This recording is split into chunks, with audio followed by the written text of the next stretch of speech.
राधे राधे महाराज। गुरुदेव, आपके चरणों में कोटि कोटि प्रणाम। गुरुदेव, मैं जानना चाहती हूँ कि प्रेम और मोह में क्या अंतर है। क्या मनुष्य के लिए बिना मोह के प्रेम करना संभव है या नहीं? हम्म। आप आप आज भी प्रेम ही करती हैं, मोह नहीं करती। जैसे आप पति से प्रेम करती हैं, पुत्र से प्रेम करती हैं, या किसी भी शनैही से प्रेम करती हैं, तो जब वो आत्म तत्व जो चलायमान चंचल था, वो जो शांत और अंतर ध्यान हो जाता, रहता वही है वो भगवत तत्व सर्वत्र व्याप्त है। अगर वो मुर्दे में न रहता होता तो वेन के शरीर का मंथन करने पर पृथु और अर्ची अवतार न होता। वो अंतर ध्यान हो जाता है, अंतरहित हो जाता है। तो आप जिससे परिचय किए थे शरीर, उसको जलवा क्यों देते हैं? जो अंतरहित हुआ उसे परिचय बिल्कुल नहीं था।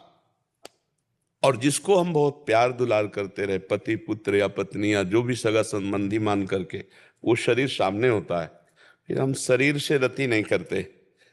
कह दे क्यों रखो ना 10-5 दिन, बोले नहीं वो तो चला गया। वो कौन? उसका तो परिचय नहीं था। जिसका परिचय तो अनजाने में भगवान से ही वो प्रीति कर रहा था, अनजाने में।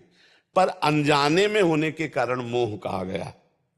अगर ज्ञान पूर्वक कर लेता तो वही प्रेम है। देखो, वही मोह प्रेम में परिवर्तित हो रहा। कैसे?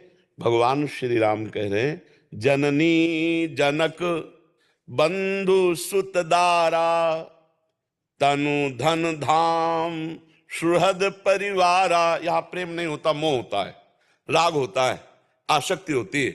भगवान कह रहे सबकी ममता ताग बटोरी, मम पद नहीं बांधी बर डोरी। हो गया प्रेम, भगवान की तरफ घसीटा, वही प्रेम हो गया। और संसार की तरफ गया देहों में, वही राग हो गया, मोह हो गया, आसक्ति हो गई। समझ पा रहे? वही है। असत से जुड़ जाने पर मोह हो गया और सत्य से जुड़ जाने पर प्रेम हो गया। प्रेम कहीं नई चीज नहीं है।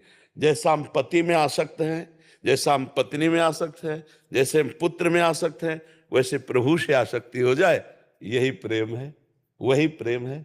वही जब शरीरों में हो गया तो मोह राग हो गया, और जब वो शरीरी में हो गया, शरीरी में, वही प्रेम हो गया। शरीरी है भगवान, शरीर है पांच भौतिक, सबके हृदय अक्षत अविकारी हो। और अनजाने में सब कोई भगवान से प्यार करता है। नहीं चाहिए अब ये पुत्र, कितना भी प्राणों से, अरे रख लो ना 1-2 दिन, नहीं तुरंत पैसा दे के जला देंगे। बोले वो तो चला गया। तो अनजाने में जो चला गया वो परमात्मा था, वो परमात्मा अंश है। तो हम उसको तो जानते नहीं, पर कहीं ना कहीं हम उसी से प्यार करते हैं। समझ पा रहे आप?